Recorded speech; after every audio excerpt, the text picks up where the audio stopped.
Hello friends, welcome back to my channel. இன்றைக்கி நம்ம ஒரு ஸ்பெஷலான சிக்கன் பிரியாணி எப்படி பண்ணுறதுன்னு தான் பார்க்க போகிறோம்.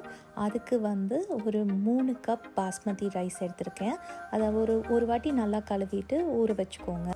ஒரு குக்கர் எடுத்துகிட்டு அதில் ஒரு 2 குழிக்கரண்டி அளவுக்கு எண்ணெய் ஊற்றிக்கோங்க. அதோடு நான் 2 ஸ்பூன் நெய்யும் ஆட் பண்ணியிருக்கேன். அதுக்கப்புறம் ஹோல் கரம் மசாலாஸ் தான் ஆட் பண்ண போகிறோம்.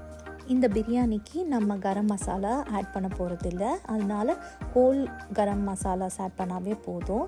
இது கூட நான் 2 சின்ன சைஸ் வெங்காயம் கட் பண்ணி ஆட் பண்ணியிருக்கேன். ஒரு 4-5 பச்சை மிளகாய் சைஸுக்கு ஏற்ற மாதிரி பார்த்து கட் பண்ணி போட்டுக்கோங்க. அதுக்கப்புறம் ஒரு 2 full spoons of ginger garlic paste add பண்ணியிருக்கேன். இது நான் வீட்டில் செஞ்ச ஜிஞ்சர் கார்லிக் பேஸ்ட் தான். நீங்கள் வீட்டில் செஞ்ச ஜிஞ்சர் கார்லிக் பேஸ்ட் யூஸ் பண்ணிங்கன்னா டேஸ்ட் இன்னுமே நல்லாயிருக்கும். இது கூட 2 தக்காளி, அதுக்கப்புறம் ஒரு கைப்பிடி புதினா, ஒரு கைப்பிடி கொத்தமல்லியும் ஆட் பண்ணி நல்லா வதக்கி விட்டுக்கலாம். மூடி போட்டு வச்சிங்கன்னா கொஞ்சம் சீக்கிரமாகவே வேகும். இது கூட பார்த்திங்கன்னா நான் ஒரு 1.5 ஸ்பூன் சில்லி பவுடர், அப்புறம் 2 ஸ்பூன் சால்ட் ஆட் பண்ணியிருக்கேன். கொஞ்சம் நல்லா வதக்கிட்டு மூடி வச்சுக்கலாம். இப்போ இது கூட நான் கழுவி வச்சுருக்க ஒரு 3/4 கிலோ சிக்கனை இதில் ஆட் பண்ண போகிறேன். அது கொஞ்சம் நல்லா வதக்கி விட்டுட்டு மூடி வச்சுக்கலாம். இப்போ பார்த்திங்கன்னா சிக்கன் நல்லாவே தண்ணி விடும். இது கூட ஒரு 1/2 கப் கர்டும் ஆட் பண்ண போகிறேன். இந்த கர்டு எதுக்காகனா அது சிக்கனை நல்லா ஜூஸியாகும், அப்புறம் சீக்கிரமாகவும் வேக வைக்கும். கண்டிப்பாக கர்டு மட்டும் மிஸ் பண்ணாதீங்க. இப்போ சிக்கன்லேயே கொஞ்சம் தண்ணி விட்டுருக்கிறதுனால நம்ம இந்த பிரியாணிக்கு 3 கப் ரைஸுக்கு 3 கப் வாட்டர் ஊற்றினா போதும். இப்போ தான் நம்ம உப்பு காரம் பார்க்க வேண்டிய டைமு.